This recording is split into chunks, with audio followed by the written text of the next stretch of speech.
సత్రాజితుడు అనే రాజు సూర్యభగవానుణ్ణి మెప్పించి స్యమంతక మణిని వరంగా పొందుతాడు.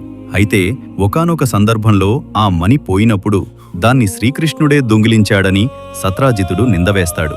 కాని శ్రీకృష్ణుడు అసలు నిజాన్ని వెలికితీసి స్యమంతక మణిని తిరిగి తెచ్చి అందరి ముందు తన నిర్దోషిత్వాన్ని నిరూపించాక సత్రాజితుడు తీవ్ర పశ్చాత్తాపానికి గురవుతాడు.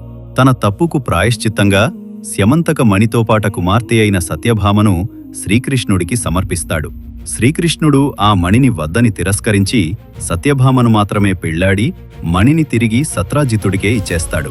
సత్యభామను మొదట కృతవర్మ బంధువుకు ఇస్తానని సత్రాజితుడు మాట ఇచ్చి తప్పడం వల్ల అక్రూరుడు కృతవర్మలు అతనిపై తీవ్ర కక్ష పెంచుకుంటారు. ఎలాగైనా అతడిని దెబ్బకొట్టాలని సమయం కోసం చూస్తుంటారు.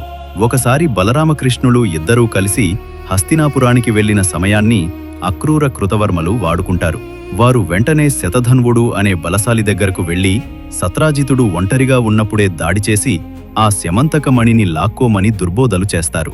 ఆ మాటలు విని శతధన్వుడు మతిభ్రమించి ఒక రాత్రి గాఢనిద్రలో ఉన్న సత్రాజితుణ్ణి కసాయివాడిలా తెగనరికి ఆ దివ్యమణిని అపహరిస్తాడు.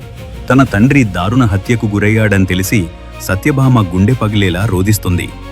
తన తండ్రి శవాన్ని పాడవకుండా తైలద్రోణిలో భద్రపరిచి వెంటనే హస్తినాపురంలో ఉన్న శ్రీకృష్ణుడి వద్దకు వెళ్లి న్యాయం చేయమని వేడుకుంటుంది.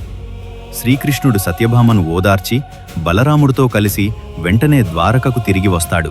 రామకృష్ణులు తిరిగి వచ్చారని తెలియగానే శతధన్వుడు భయంతో వణికిపోతాడు. ప్రాణరక్షణ కోసం కృతవర్మ అక్రూరుల వద్దకు వెళ్లి నన్ను రక్షించమని వేడుకుంటాడు. కాని వారు గోవర్ధనగిరిని ఎత్తిన ఆ పరమాత్ముణ్ణి ఎదిరించడం తమ వల్ల కాదని చేతులెత్తేస్తారు. ఎవరూ సహాయం చేయకపోవడంతో శతధన్వుడు ఆ స్యమంతక మణిని అక్రూరుడి వద్ద రహస్యంగా దాచి గుర్రాన్ని ఎక్కి పారిపోతాడు. మిథిలానగర సమీపంలో అతని గుర్రం చనిపోవడంతో కాలినడకన పరుగెడతాడు. అంతలోనే రథంపై వెంటాడుతూ వచ్చిన శ్రీకృష్ణుడు తన దివ్యమైన చక్రాన్ని ప్రయోగించి శతధన్వుడి తల నరికి సంహరిస్తాడు. ఆ తర్వాత కృష్ణుడు అసలు రహస్యాన్ని ఛేదించి మణిని సాధించి సత్యభామకు అప్పగిస్తాడు.